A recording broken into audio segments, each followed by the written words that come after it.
말씀을 나누겠습니다. 오늘 우리에게 주시는 말씀은 요한복음 6장 19절부터 21절까지 말씀입니다. 우리 같이 읽어보시죠. 제자들이 노를 저어 십여리쯤 가다가 예수께서 바다 위로 걸어 배에 가까이 오심을 보고 두려워하거늘 이르시되 내니 두려워하지 말라 하신대 이에 기뻐서 배로 영접하니 배는 곧 그들이 가려던 땅에 이르렀더라. 아멘. 살아계신 하나님의 말씀입니다. 할렐루야! 하나님 아버지와 예수 그리스도로부터 오는 은혜와 평강이 이 시간 여러분 가운데 함께 하시기를 주님의 이름으로 축원합니다. 오늘은 교회는 김밥 천국이 아닙니다 라는 제목으로 말씀의 은혜를 나누겠습니다. 여러분 음식점에 가보면요 간혹 이런 경우가 있죠. 간판은 무슨 전문점 이렇게 되어 있는데 정작 그 메인 음식보다 사이드 메뉴가 더 맛있는 경우가 있습니다. 2004년도에 서울에서 첫 직장 생활을 시작했는데 회사 근처에요. 굉장히 유명한 맛집이 하나 있었습니다. 수제 돈가스 전문점이었는데 점심시간에 가보면 그 집이 항상 15m, 20m 이렇게 줄이 지어져 있는 거예요. 그 직장인들의 1시간 남짓 되는 촉박한 그 점심시간에 사람들이 줄을 지어서 먹을 정도면 이 집이 얼마나 맛있는 집이었겠습니까? 그런데 줄을 지어서 먹는 메뉴가 수제 돈가스가 아니라 알탕이었다는 겁니다. 돈가스 전문점이라는 그 정체성이 모호하다 싶으면서도 맛이 있으니까 자꾸 가게 되더라고요. 간혹 직구준 분들이 이런 얘기를 해요. 사장님 이럴 바에는 간판을 알탕 전문점으로 이렇게 바꾸는 것이 낫지 않겠습니까? 재료 면에서도 그렇고 여러 가지 비용적인 그리고 효율적인 면에서도 그게 더 낫겠다라는 거죠. 그러면 사장님이 이렇게 얘기를 하세요. 아니 모르시는 말씀입니다. 이게 영업의 핵심 전략입니다. 이렇게 말하는 거예요. 이것이 왜 핵심 전략인지에 대해서 우리가 파헤치는 시간이 아니니까 뭐 깊이 얘기할 수는 없겠습니다만은 그냥 언뜻 생각을 해보더라도 그럴 수 있겠다 싶기는 합니다. 메인보다도 오히려 기타 등등이 더 메인 같은 효과를 발휘해 준다면 사람들이 더 많이 몰릴 수 있겠다 뭐 이런 생각을 해보게 되는 거죠. 그런데 오늘 말씀 준비하면서요 엉뚱한 생각이 들었습니다. 이것을 오늘날 교회와 성도들에게 대입해 보면 어떨까? 대입해 보니까요 상당히 씁쓸하고 또 답답한 마음이 밀려오기 시작했습니다. 왜냐 하니까 오늘날 개신교 안에 메인이 사라졌다라는 생각이 들었기 때문입니다. 분명 교회의 메인은 예수 그리스도예요. 성경이고 말씀이고 복음이고 진리인데 그 예수를 대체하려는 기타 등등이 너무 많아졌다는 것입니다. 예수보다도 더 빛이 나고 복음보다도 더 진리처럼 대우받는 그런 맛깔난 사이드 메뉴들이 이 개신교 안에서 신앙의 핵심 전략과 같은 그런 대우를 받으며 영향력을 행사하고 있더라 하는 것이죠. 제가 지난 주일 저녁에 평소에 친하게 지내던 선교사님의 전화를 받았습니다. 오랜만에 전화를 하셔서 물어보시는 거예요. 혹시 아무개 목사님 아세요? 근데 저는 처음 들어보는 이름이었거든요. 그래서 누구십니까? 물어보니까 이렇게 소개를 하세요. 이 여자 목사님이신데요. 미국에서 오래 사시다가 목사 안수를 받고 케냐로 넘어가십니다. 케냐로 가셔서 장애인들 재활하는 그런 어떤 공동체, 교회를 세우시고 섬기고 계시는 분이에요. 책도 3권 정도 쓰셨는데 이 선교사님이 이 목사님의 책을 소개하고 싶었던 거예요. 그리고 그분의 영상과 그분의 어떤 사상을 좀 소개하고 싶었던 모양입니다. 자, 그분의 책 내용을 보니까요. 이래요. 그 목사님과 하나님이 대화를 하는 그런 내용들이었습니다. 목사님과 하나님이 서로 질문하고 대답하고 하는 그런 형식의 책이었는데 소위 말하면 영통했다는 그런 사람인 거예요. 선교사님이 무슨 말씀을 하시냐면 이래요. 주변 목사님들에게 그리고 가족들에게 이 책과 이 목사님에 대해서 소개를 하면 반응이 별로 좋지 않다는 거예요. 신비주의에 빠져 있는 거 아니냐라는 그런 우려의 목소리들을 보내신다 하는 거죠. 그러면서 선교사님 또 이렇게 말씀을 하세요. 이제까지 본인이 사역하고 선교한 것이 아무것도 아니었다는 거예요. 이분 만나기 전까지는 아무것도 아니었다는 거예요. 다 거짓이었고 다 가짜였다는 겁니다. 물론 이것이 겸손한 어떤 고백으로 들려질 수 있어요. 그리고 선교사님이 진짜 겸손하게 그렇게 나누어 주신 고백일 수 있습니다. 그런데 저는 이 말이 참 우려가 됐습니다. 선교사님이 특정 인물의 신앙적 어떤 색깔과 그분의 책의 내용들, 그분의 사상들에 대해서 상당히 심취하고 계시고 그것을 진리로 받아들이고 있다라는 생각이 들었기 때문입니다.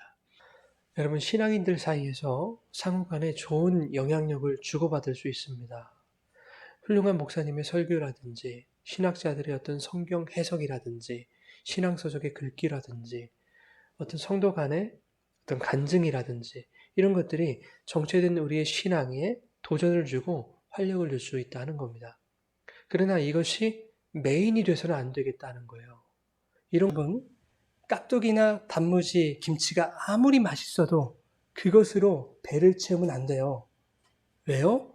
화장실 가요. 탈나는 거예요. 탈나는 거예요. 예, 반찬으로 밥을 대신할 수 없는 거예요. 선교사님이 소개해 주신 이 목사님이 책을 쓰셨다고 했는데 자신의 책을 유튜브를 통해서 짧게 읽어주는 영상들을 그분이 올리고 계시더라고요. 이 목사님이. 그래서 제가 여러 개 찾아봤어요. 그러니까 이래요. 잔잔한 음악이 깔리면서 이렇게 시작합니다. 예수님이 들려주시는 음성입니다. 하면서 시작을 해요. 그러면서 자기가 이제 얘기를 해요. 책의 내용을. 예수님이 자기에게 들려주신 말을 자기가 읊는다는 거겠죠. 자, 그 내용이 뭐냐 하니까 여러분 한번 잘 들어보세요. 내용을 이렇습니다. 사랑하는 나의 딸아, 참다운 종의 삶이 무엇이냐? 종은 자신의 삶이 없느니라. 종은 주인의 뜻을 항상 살피고 주인을 기쁘게 할 것이 무엇인가 항상 시험하고 주인의 심정을 항상 알고 있는 것이 종의 본분이니라. 그러나 이 세대의 수많은 교인들은 정반대로 나를 자기의 종처럼 여기는구나. 극한 인본주의가 점점 팽배해져서 스스로가 자신의 주인이 되어 제 마음 내키는 대로 자신의 가능성을 권장하고 그 소욕을 쫓기에 급급하느니라. 말씀의 절대적 진리를 업신여기며 내 뜻을 살피기보다는 기도를 통해서 자신의 뜻을 내게 설득하여 관철시키려 한다. 여러분, 여기에 틀린 말이 있습니까? 없습니까? 없어요. 옳은 말이에요. 옳은 말. 여러분, 저도 이런 말을 가끔 하지요. 그러면 저도 영통한 사람인가? 제가 여러분 주님이 주시는 말씀입니다. 제 말씀을 들으십시오. 그럼 여러분 저를 와 하고 추종하시겠습니까? 그 잘못된 거죠, 여러분. 매우 잘못된 거예요. 계속 한번 들어보십시오. 목사들은 교회의 권력을 남용하며 교회 안에서 정치를 하려 한다. 그들은 교회의 공금을 횡령하면서 필수 경비라고 덮는다. 사람들은 나를 기쁘게 하기보다는 자신의 눈과 마음을 기쁘게 하는 세상의 쾌락을 여러 가지로 시험해보다가 결국 그 쾌락의 올무에 걸려서 사망의 덫에 치여 중독의 노예가 되어버린다. 틀린 말이 뭐가 있어요? 그죠? 여러분, 어떤 느낌 받으셨습니까? 하나님이 주신 음성이라고 하는데 어떤 느낌을 받으셨어요? 제가 이 내용들에서 대해서 반박하려는 게 아니에요. 왜냐하면 틀린 말이 없거든요. 여러분들도 다 아시는 내용이시고 다 공감할 수 있는 내용입니다. 우리가요, 성경만 보더라도 깨닫게 되는 내용들이다 라고 하는 거예요. 사실 하나님이 그 여자 목사님에게 음성으로 들려주신 말씀들이라고 하는 것이요, 우리 모두에게 이미 성경으로 주신 내용들 아닙니까? 성경과 비교해서 이 내용들이 뭐 특별한 내용이 있습니까? 성경과는 또 다른 진리라고 이것이 생각이 되십니까? 그렇지 않아요. 여러분, 미가서를 보면요, 그 시대상이 참 암울합니다. 제가 미가서의 예를 드는 것은 왜 그러냐면 오늘 본문을 미가서로 잡았다가 이렇게 수정해서 오늘 미가서로 이렇게 예를 들어드리는 거예요. 미가서 당시에 이스라엘은 온갖 부정과 부패의 온상이었거든요. 대표적으로 미가서 3장을 보면 그 부패상이 아주 적나라하게 표현되어 있습니다. 그럼 제가 1절에서 4절 읽어드릴 테니까요. 아까 그 여자 목사님의 말과 한번 비교를 해보십시오. 아, 이게 틀렸네, 맞았네 라는 것을 비교하는 것이 아니라 무슨 차이가 있나. 이 여자 목사님에게 하나님이 주신 음성이라고 주셨다는 그 말씀과 이 미가서 3장 1절에 4절의 말씀을 비교하면서 뭐가 다른가 어떤 차이가 있나 한번 들어보세요.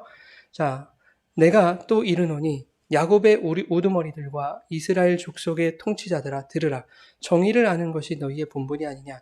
너희가 선을 미워하고 악을 기뻐하여 내 백성의 가죽을 벗기고 그 뼈에서 살을 뜯어 그들의 살을 먹으며 그 가죽을 벗기며 그 뼈를 꺾어 다지기를 냄비와 솥 가운데 담을 고기처럼 하는도다. 그때 그들이 여호와께 부르짖을지라도 응답하지 아니하시고 그들의 행위가 악했던 것만큼 그들 앞에 얼굴을 가리시리라.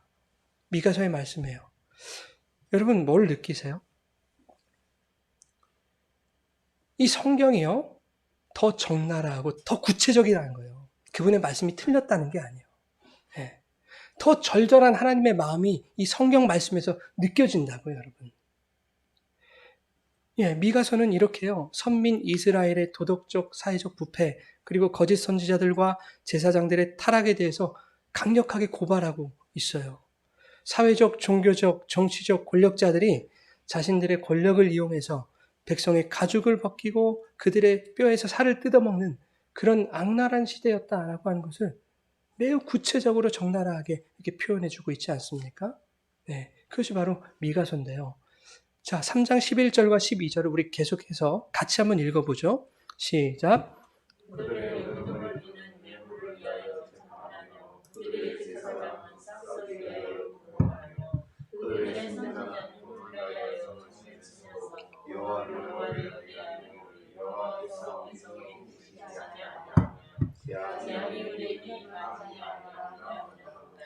이러므로 너희로 말미암아 시온은 갈아엎은 밭이 되고 예루살렘은 무더기가 되고 성전을 사는 수풀의 높은 곳이 되리라. 아멘. 자, 여러분 이 말씀 보니까요. 부정과 부패의 끝판을 보여주고 있지 않습니까? 공정해야 될 재판이 돈을 위한 재판이 되어버렸어요. 뇌물을 위한 재판. 제사장은 삭슬 위하여 교훈하고 선지자는 돈을 위하여 점을 쳐요. 오늘날 사꾼 목사와 뭐가 달라요? 이것이 구약에서만 끝나는 것이 아니라 신약에까지 계속 이어지고 있는 거 아닙니까? 오늘날까지 이어지고 있는 거 아닙니까? 자, 신약에서는 어디서 볼 수 있을까요? 성전에서 볼 수 있죠. 제사장들이 성전 안에서 환전상들이 영업할 수 있도록 허가권을 내줬다고요. 그들에게서 높은 커미션을 챙기죠. 제사장 레위인들이. 백성들이 제사 드릴 때 재물을 들고 올 거 아닙니까? 하다못해 비둘기라도 들고 올 거 아니에요. 근데 이 재물이 성전 제사 드리기 합당한지 불가한지를 판단하는 사람, 판정하는 사람 누굴까요? 제사장이에요. 제사장이 어떤 판정을 내릴까요? 사용 불가를 내리겠죠. 그래야 비둘기 파는 자에게 가서 높은 가격에 말도 안 되는 그 질의, 안 좋은 질의 그 재물을 살 수 있으니까, 살 것이니까. 그러면 그 비둘기 파는 사람들에게서 제사장, 레위인들은 또 높은 커미션을 또 먹지 않겠습니까? 예, 제사장과 레위인들은 그렇게 여러분 뭐가 됩니까? 돈을 위하여 점을 치는 선지자와 다를 바가 없게 되었더라 하는 것 아닙니까? 미가서 3장 11절 말씀에 이미 그렇게 이야기를 하고 있죠. 그래서 예수님이 환전상들의 상과 비둘기 파는 자들의 의자를 다 엎어버리신 거 아니에요. 그것을 소위 말하는 성전 정화 사건이라 성전 청결운동이다 이렇게 얘기를 하잖아요. 그것이 방금 읽었던 미가서 3장 12절에 다 예고되어 있지 않습니까? 뭐라고요? 시온은 갈아엎은 밭이 되고 예루살렘은 무더기가 되고 예수님이 다 갈아엎어 버리셨잖아요. 그리고 마지막에는 십자가에서 죽으심으로 성전 돌 위에 돌 하나 남지 않고 다 회파시켜 버리셨죠. 네. 여러분 제가 지금 무슨 말씀을 드리고 있는지 여러분 아시겠습니까?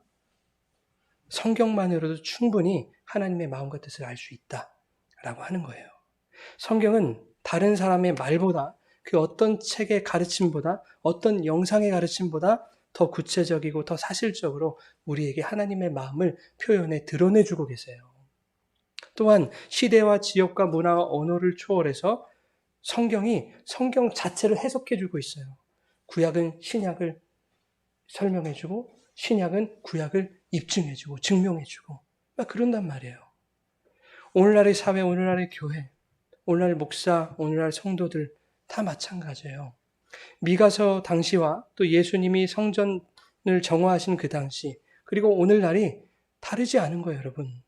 하나님의 말씀은 시대와 장소를 초월해서 모든 자들에게 공히 주신 말씀이더라 하는 것을 여러분들에게 말씀드리고 싶은 거예요. 지난주에 역사의 톱니바퀴 이야기를 우리가 하면서 역사는 반복적이면서도 분명한 목표를 향하고 있다 말씀드렸어요. 순환적 역사관과 직선의 역사관이 함께 맞물려서 돌아가고 있는 것이 그것이 하나님의 경륜이다라고 하는 것을 표현했죠. 그 하나님의 경륜은 분명한 목적지가 있어요. 구원의 완성이라는 목적지. 예. 그래서 성경의 모든 내용이 바로 그것을 보여주고 있다. 하나님의 경륜, 구원의 완성을 나타내 보여주고 있다라고 하는 것입니다. 구약과 신약이 또한 성경의 각 책들이, 각 이야기들이 서로 톱니바퀴처럼 맞물려서 하나님의 역사를 이루어가고 있더라 하는 것입니다. 그렇게 하나님의 뜻을 우리에게 보여주시는 책이 바로 성경이다. 여러분, 그러니까 그 여자 목사님이 하시는 말씀, 그런 거 듣지 않아도요, 이 성경을 통해서 우리는 충분히 하나님의 음성을 들을 수 있다. 하나님의 뜻을 알 수 있다라고 하는 것입니다. 자, 그 목사님이 주님의 음성이라고 소개하고 있는 내용을 하나만 더 들어보세요. 자, 들어보십시오. 사랑하는 나의 신부야, 너희 심령 안에 무엇이든지 속된 것이나 가증한 일들을 철저히 제거하라. 또한 입에서 나오는 아무리 작은 거짓말이라도 철저히 제거해야 한다. 속된 것을 제거하라는 것은 너의 생각을 바꾸라는 것이다. 여기서 특별함이 없죠. 틀렸다는 얘기가 아니에요. 우리가 모르는 바가 아니라고요. 자, 너는 어제가 오늘 같고 오늘이 내일 같은 삶을 살지 말아라. 변하지 않는 삶을 살지 말아라. 뭐 그런 뜻이겠죠. 그러면서 이렇게 말씀하는데요. 이거 한번 잘 들어보세요, 여러분. 자, 속된 것은 여전히 똑같은 일들이 반복되는 일상적인 세상의 삶을 말한다. 그래요. 속된 것이 뭐냐면 여전히 똑같은 일들이 반복되는 일반적인 세상의 삶, 일상을 말한다. 라고 주님이 말씀하셨다는 거예요. 여러분 정말 그렇습니까? 반복되는 일상이, 일반적인 여러분들의 일상이 다 속된 것입니까? 자, 계속 들어보십시오. 그러면서 이렇게 말하죠. 노아의 때가 그리하였느니라. 사람들이 먹고 마시고 장가들고 시집가고 있으면서 홍수가 나서 저희를 다 멸하기까지 깨닫지 못하였느니라. 그 결과로 영이 잠들어 분별 없이 사는 인생을 뜻한다. 너는 스스로를 구별하여 천국을 예비하는 성결한 삶을 살아야 한다. 홍수의 임함처럼 나의 임함도 이와 같으니라. 이렇게 말하고 있어요. 어디서 많이 들어본 말씀 아니에요, 여러분? 이거 마태복음 24장에 다 나와 있는 말씀이죠. 네. 그런데 여러분, 문제는 뭐냐면 마태복음 24장의 말씀에서 하나님이 정말 세상의 일반적인 일상 자체를 속된 것이라고 말씀하고 있는 것인가? 하나님이 그것을 목적하시고 마태복음 24장 말씀을 주셨겠는가 하는 겁니다. 그렇지 않다는 거예요, 여러분. 노아의 때 사람들이 먹고 마시고 장가들고 시집가고 하면서 홍수를 깨닫지 못했다라는 것은 그들의 일상 자체가 속되다라는 것을 말씀하기 위한 것이 아니에요. 그들이 그들의 일상 속에서 깨어있지 못했다라는 것을 말씀하기 위한 것입니다. 자, 우리의 일상이 나쁜 것이 아니라고 여러분. 오히려 로마서 12장에 뭐라고 말씀하고 있습니까? 너희 몸으로, 너희 삶으로 하나님이 기뻐하시는 거룩한 산 제사의 삶을 살아야 된다. 라고 얘기를 하고 있다고요. 너희의 일상을 예배적 삶으로 살아내거라 라고 우리에게 요청하고 있다고요. 성경은. 여러분의 일상은 너무나 소중한 거예요. 주님은 여러분이 그 일상 속에서 거룩한 삶을 살아내기를 원하고 계시다고요. 그래서 마태복음 24장에 또 이렇게 나오죠. 두 사람이 밭에 있으면 한 사람은 데려가고 한 사람은 버려둠을 당한다. 그래요. 두 사람이 다 밭에 있었어요, 여러분. 두 사람이 다 일상 가운데 있었다는 거예요. 한 사람은 밭에서 기도하고 한 사람은 밭에서 밭 맺겠습니까? 아니에요. 똑같이 밭에서는 밭 매는 거예요. 일상을 살았는데 그 일상의 삶 속에서 누구는 올라가고 누구는 남겨지더라 하는 거예요. 여러분, 두 여자가 맷돌질을 하고 있었단 말이에요. 근데 한 사람은 올라가고 한 사람은 버려둠을 당해요. 맷돌질을 하면서 한 사람은 기도했겠습니까? 아니에요. 먹고 살려고 일상의 삶을 열심히 살았단 말이에요. 두 사람이 모두 일상을 그렇게 살아가고 있었던 중에 한 사람은 올라가고 한 사람은 버려짐을 당해요. 그 일상 속에서 누군가는 깨어있고 누군가는 깨어있지 못하다라고 하는 것을 말씀하고 있는 것입니다. 자, 여러분 보세요. 제가 드리는 말씀의 의도를 여러분 파악하셨습니까? 성경을 제대로 이해하지 못하고 하나님의 말씀의 의도를 오해하는 사람이 말하는 주님이 들려주시는 음성입니다. 이거 들으세요. 라고 하는 그 말을 진리로 듣게 된다면 그거 얼마나 위험한 일이 되겠냐 하는 것입니다. 그건 대단히 위험한 거예요. 여러분, 아무리 영통했다는 사람들도요, 그가 예수를 대체할 수는 없는 거예요. 그의 말이 성경보다 앞설 수 없는 겁니다. 그의 말로 성경을 해석할 수도 없는 것이고요. 그의 사상이 신앙과 진리를 대변할 수도 없는 거예요. 오직 성경, 오직 말씀, 오직 예수로만 가능한 거예요, 여러분. 아무리 옳은 말이고 감정을 울리는 은혜로운 말이라 할지라도 그것이 메인이 되면 그 순간 우리의 신앙은 거기서 끝나는 거예요. 세상의 음식점들에서는 그것이 핵심 전략이 될 수 있다니까요. 그래서 사람들이 더 몰릴 수 있어요. 그래서 그것을 성공했다 박수 쳐줄 수 있더라 하는 겁니다. 그러나 교회는 다르다라는 거예요. 교회는 달라요. 요즘 교회들에서도 예수를 대체하려는 그런 많은 사이드 메뉴들을 만들어낸다고요. 그래야 사람들이 더 몰리니까 그래요. 여러분, 예수님 얘기만 하면 맛이 없대요. 맛이 없다는 거예요. 식상하다는 거예요. 밋밋하다는 거예요. 그러니까 조미료도 좀 팍팍 쳐주고, 감미료도 듬뿍 넣고, 향신료도 적당히 좀 뿌려주고 하라는 겁니다. 그래서 거기에 기복주의, 신비주의, 성공주의, 경쟁적 상급론, 고지주의, 뭐 이런 것들 다 가미해 놓은 거 아닙니까? 그랬더니 어떻게 해요, 성도들이? 메인, 그 예수는 먹으러 오지는 않고, 그 사이드 메뉴들만 먹으러 교회 오는 거예요. 그것도 주머니에서 감사합니다. 헌금 지불하면서까지. 그거 먹으러 오는 거예요. 얼마나 안타까운 일이에요. 그래서 교회가 타락하는 거예요. 그래서 목사도 타락하는 것이고요. 그래서 성도들이 변하지 않는 거예요. 심지어는 그러한 교회의 환멸을 느끼는 사람들이 이제 새로운 진리를 찾겠다면 교회를 막 떠납니다.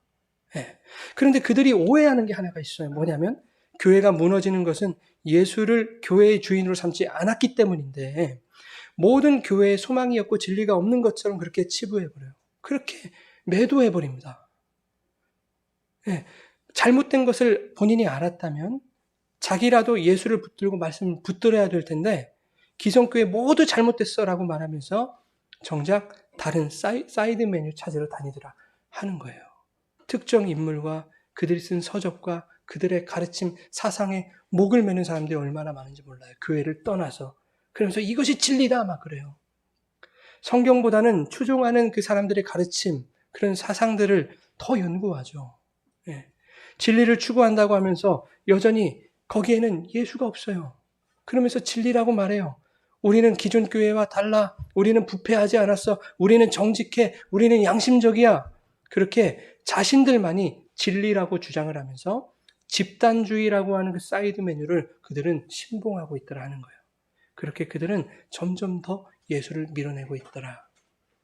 총체적인 난국이에요. 그러니까 여러분. 총체적 난국. 여러분 며칠 전에요. 중국에서 자칭 살아있는 부처라는 사람이 붙잡혔어요. 사기치다가. 10년 동안 사기를 쳤는데 이 10년 동안 얼마를 해쳐 드셨냐면 345억을 호루룩 짝짝 드셨어요. 그리고 10명을 강간했어요. 10년 동안. 어떤 종교든지요. 이런 악당 같은 놈들이 있어요. 어떤 종교든지. 종교는 다 똑같은 거예요, 여러분.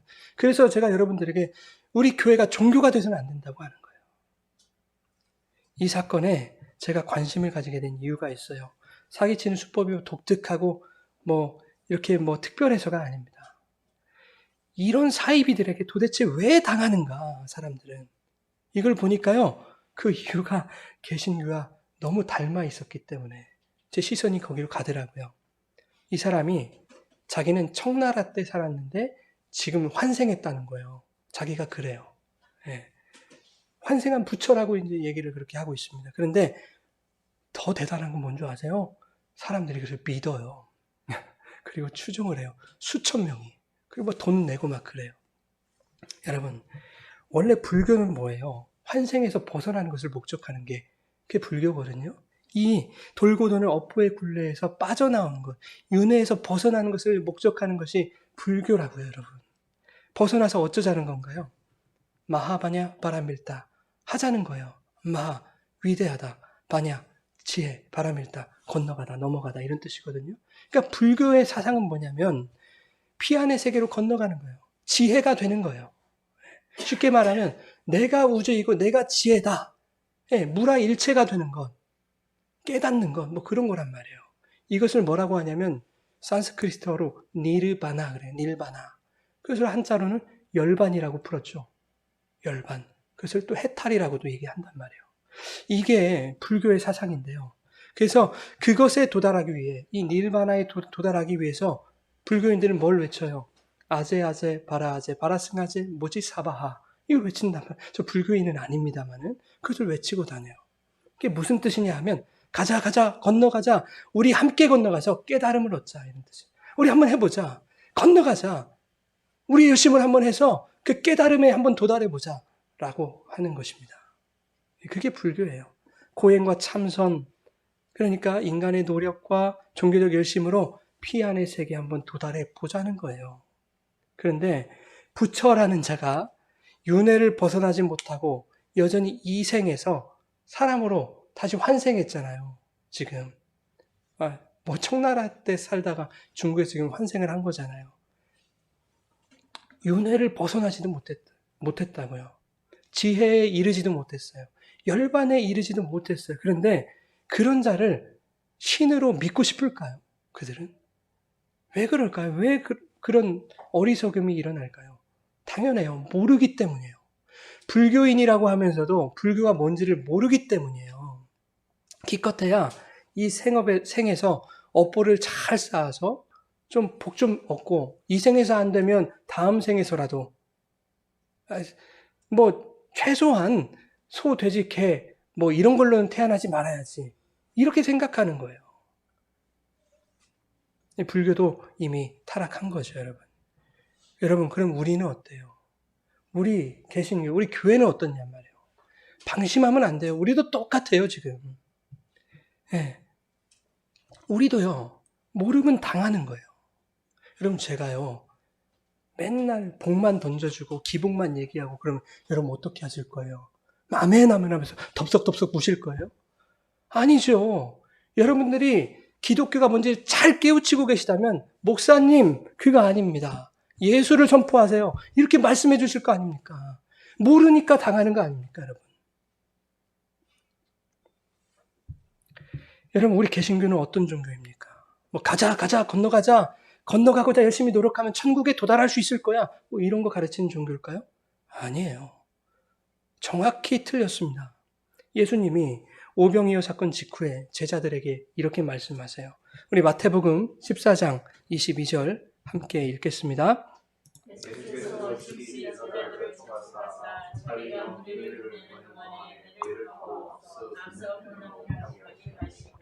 아멘. 여러분 오병이어 사건을 다 아시죠? 한번 떠올려 보세요. 장정만 5천 명이에요. 장정만.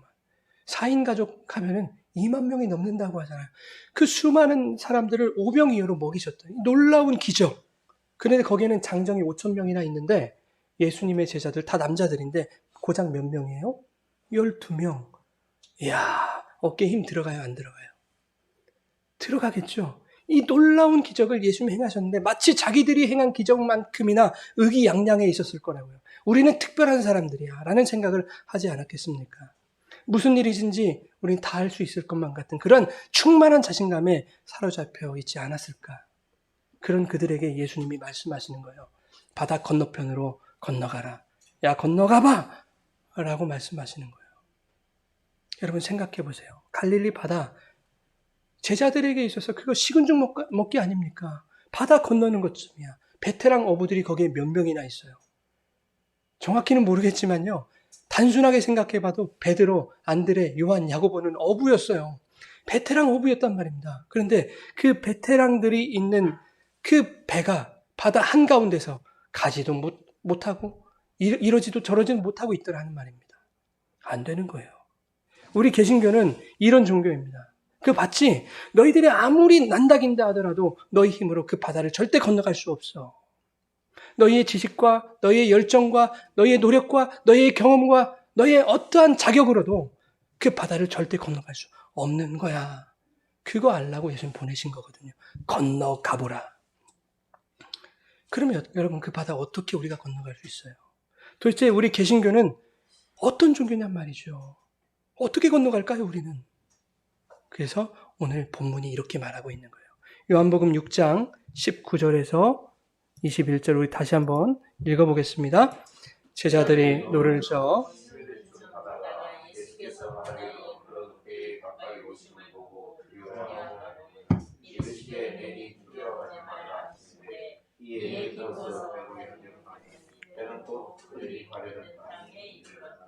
아멘.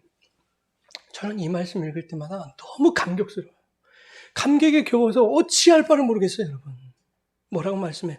예수를 영접하니까, 예수를 메인의 자리에 모시니까 그 즉시 가려던 땅에 이르더라. 가려고 했던 그 땅에 언젠가는 도착하게 될 것이다가 아니란 말이에요, 여러분. 그 즉시 가려던 땅에 이르니라. 여러분, 세상에 이런 종교가 어디 있어요? 우리에게 아무것도 요구하지 않아요. 그 바다를 건너가는데 인간의 열심과 종교심과 지적 수준, 그들의 경험, 그들의 어떤 자격, 능력 요구하시는 바가 없어요. 그냥 예수만 메인의 자리로 모시면 되는 거예요. 예수만 원래의 자리에 모시면 되는 거예요. 이런 은혜가 어디 있어요? 다른 종교들 생각해 보세요. 우리에게, 사람들에게 많은 것들을 요구해요. 하다못해 선행도 요구한단 말이에요. 가톨릭 그러죠. 공덕을 쌓아야 된다 그래요. 공덕을 많이 쌓아야 천국 가는데 도움돼요. 거기는. 가톨릭도 그래요. 힌두교 어때요? 쇠꼬챙이 꽂고 여기로 넣었다 여기로 뽑고 막 그러잖아요. 구행을 막 한다고요. 그들이 말하는 그들의 천국 가기 위해서. 근데 우리 주님 그런 거 하나도 요구하지 않습니다. 그냥 나만 메인의 자리에 올려줘. 나만 영접해줘. 라고 말씀하시는 거예요. 놀라운 하나님의 은혜예요. 여러분, 그 예수로 돌아가세요. 그 예수는 말씀이에요. 그 말씀은 성경이죠, 여러분. 오직 그 성경에 구원이 있는 거예요. 오직 그 성경에 해답이 있는 거예요. 요한복음 5장에 이렇게 말하죠. 너희가 성경에서 영생을 얻는 줄 알고 성경을 연구하거니와 그래요. 예, 성경에는 영생이 있다고 예수님 말씀하잖아요. 그러니 영생 얻는 성경을 연구하시고요. 영생 주시는 그 예수 앞에 나가세요. 다른 거 눈 돌리지 마시고요. 다른 집단, 다른 사상, 다른 교훈, 다른 사람에게 눈길 주지 마시고 오직 여러분 말씀, 성경에 집중하십시오. 사이드 메뉴에 현혹되지 마시라는 거예요. 여러분 제가 여러분들에게 이 말씀을 드리는 이유가 있어요. 좀 한 번쯤 필요하겠다 싶은 거예요. 여러분 다들 잘하고 계세요. 잘하고 계시는데 이 세대가 불안해요. 시대가. 여러분 기독교 역사를 보더라도 여러분 골로새서나 디모데전서 같은 거 보면은요. 거짓 선지자들 왜 이렇게 많아요? 세상이 혼탁하고 어지러울 때 이 거짓 유혹하는 미혹의 영들이 얼마나 판을 칩니까? 오늘날이 그런 것 같아요. 수많은 매체들, 유튜브, 많은 영상들, 많은 문서들, 우리 귀에 들리는 것들, 보여지는 것들 이런 것들이 검증이 되지도 않은 것들이 우리들 막 밀려오고 있다고요. 이럴 때 여러분 안심할 수 있겠어요? 다시 한번 긴장하고 여러분 복음의 끈을 놓지 마셔야 되는 거예요. 예. 그 수많은 검증되지 않은 그 영상 설교들, 가르침들에서 여러분 자유하세요. 다 빠져나오십시오. 매이지 마세요. 그 바다에서 아무리 노를 저어도요. 여러분이 성경 말씀 한 구절 들고 주님 앞에 나가서 씨름하는 것만 못해요. 아무리 영상 설교 막 검증하는 거 수백 개를 들어도 말씀 한 구절 들고 주님 앞에 나가서 씨름하고 기도하는 것만 못해요, 여러분. 여러분, 내 신앙을 돋보이게 해줄 것 같은 사상이나 가르침 많거든요. 빠져나오십시오. 눈 돌리지 마세요. 돋보이는 것이 진짜처럼 느껴지지만요. 그것이 오히려 가짜일 경우가 허다합니다. 여러분, 중국이 짝퉁천국이라는 오명을 갖고 있는데 야, 이 사람들 정말 대단하죠. 만들어 놓은 거 보니까요. 이게 어떻게 짝퉁일 수가 있어. 이거 진품보다도 더 진짜인 것 같은데 혀를 내두를 정도예요. 얼마 전에요. 대파에 초록 페인트를 이렇게 칠해서 이렇게 팔아요. 더 싱싱하게 보이려고. 이 대파에다 초록색을 칠해놓으니까 진짜로 싱싱하더라고요. 그런데 이 초록 물감을 싹싹 닦아내니까 거기에 우리가 알고 있는 일반적인 대파가 있어요. 그러니까 여러분, 상태가 나쁜 것도 아니란 말이죠. 근데 굳이 왜 그 진짜 대파에 물감을 쳐 발라놨을까? 그게 저는 이해할 수가 없는 거예요. 왜 그렇겠습니까? 뭔가 더 진짜처럼 보이고 싶은 거예요. 더 돋보이고 싶은 거예요. 더 특별하게 보이고 싶은 거예요. 그래야 잘 팔릴 것 같으니까.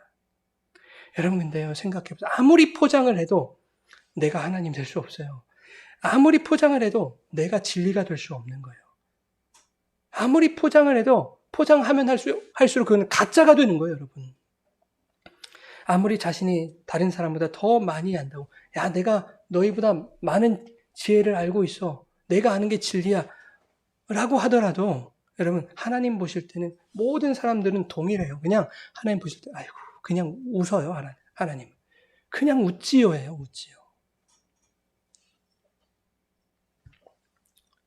초록 물감을 닦아내야 여러분 진짜 모습이 나오는 것입니다. 여러분 가운데 초록 물감 묻어 있다면 다 닦아내세요. 있는 모습 그대로 그냥 겸손히 우리 말씀 그 성경 앞에 나아가는 거예요. 그러면 하나님은 초록 물감이 아니라 은혜로 쳐발라주세요. 은혜로. 그 은혜를 어떻게 감당하실 거예요, 여러분? 지워지지도 않아, 그 은혜는. 디모데후서 3장 15절 말씀 우리 같이 한번 읽어볼까요? 디모데후서 3장 15절. 또 어려서부터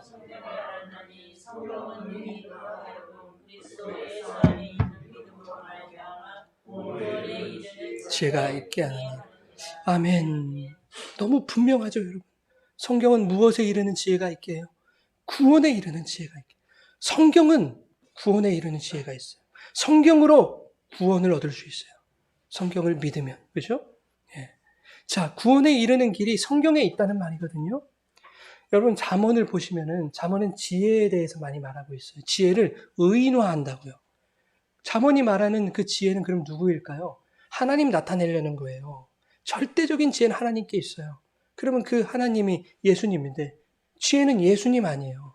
자, 그러면 이 말씀에서 구원에 이르는 지혜가 예수님이라면 구원에 이르는 길도 예수님이겠죠. 그래서 요한복음 14장 6절에 뭐라고 해요? 내가 곧 길이다 얘기한다고요. 길. 구원에 이르는 길이 예수님이신데요. 그 길이신 분이 바다 한가운데서 오가지도 못하는 제자들의 배에 오르시자 어떤 일이 생겨요, 여러분? 어떤 일이 생깁니까? 없던 길이 열리는 거예요. 아무리 노를 저어도 열리지 않았던 그 뱃길이 열리는 거예요. 곧 가려던 땅에 이르더라. 그런 여러분, 풍랑 일고 바람 부는 여러분의 그 인생의 그 배 가운데로 길이신 예수님만 영접하시기 바랍니다. 오늘도 영접하시고 내일도 영접하시고 우린 날마다 영접하셔야 돼요. 어떻게 해요? 말씀으로 영접하시는 거예요. 성경으로 영접하시는 거예요. 예수 그리스도의 말씀만으로 배에 평형수를 채우십시오. 기울어지지 않게, 침몰하지 않게 오직 말씀으로만 채우세요, 여러분. 여러분, 김밥 천국 얘기 이제 할게요. 김밥 천국 하니까 막 웃음이 막 나오는데 한 번쯤 다 가보셨을 거예요.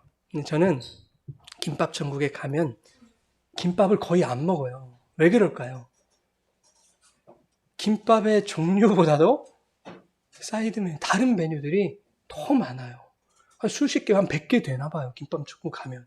어떻게 이거 다 만들까? 참 신기해요. 자, 거기 가면 육개장도 있고 냉면도 있고 짜장면도 있고 뭐 돈가스도 있고 계절 음식 계절마다 다 있고요. 또 뭐가 있어요? 양식, 일식, 중식, 한식 다 있어요. 없는 게 없어요. 그러나 정체성이 없어요. 김밥 천국이라고 있는데 다른 것 천국이야. 정체성이 없어요. 그러니까 음식점이니까 괜찮단 말이에요. 전략일 수 있어요. 그런데 여러분 교회가 그러면 쓰겠습니까? 교회가 그러면 되겠습니까? 예, 치즈김밥, 참치김밥, 불고기김밥 다 있어요. 각기 달라요, 우리는. 근데 다 각기 다르더라도 우리는 김밥으로 존재해야 되는 거 아니에요? 우리는 김밥으로 존재해야 돼요. 우리의 성향과 성품이 다르고 배경과 환경이 달라도요. 말씀 안에서 부르신 성도라는 그 성도의 이름으로 우리는 존재해야 된단 말이에요, 여러분. 그 성도가 뭔데요? 고린도전서 1장 1절에 보면 그 성도를 이렇게 말하고 있어요. 예수 안에서 거룩하여지고 성도라 부르심을 받은 자. 성도는 예수 안에서 거룩하여지고 부르심을 받은 자예요. 성도라고 부르심을 그렇게 받았다고요. 그러니까 예수 안에서만 거룩해질 수 있어요. 성도는 예수를 안에 품고 사는 사람들이에요. 예수 안에도 거하고 예수님도 우리 안에 거하시는 그들이 바로 성도라고요. 그러니 여러분, 다른 것 구하지 마십시오. 예수 안에만 거하시기 바랍니다. 그 예수 말씀 안에만 거하시기 바랍니다. 다른 메뉴로 눈 돌릴 필요가 없어요, 여러분. 여러분 안에 오직 예수, 오직 말씀으로만 채워서 여러분의 삶이, 여러분의 가정이, 여러분의 직장이, 여러분의 교회가 말씀 천국, 예수 천국 되는 그 은혜를 누리게 되는 여러분의 인생 되시기를 주님의 이름으로 축복합니다.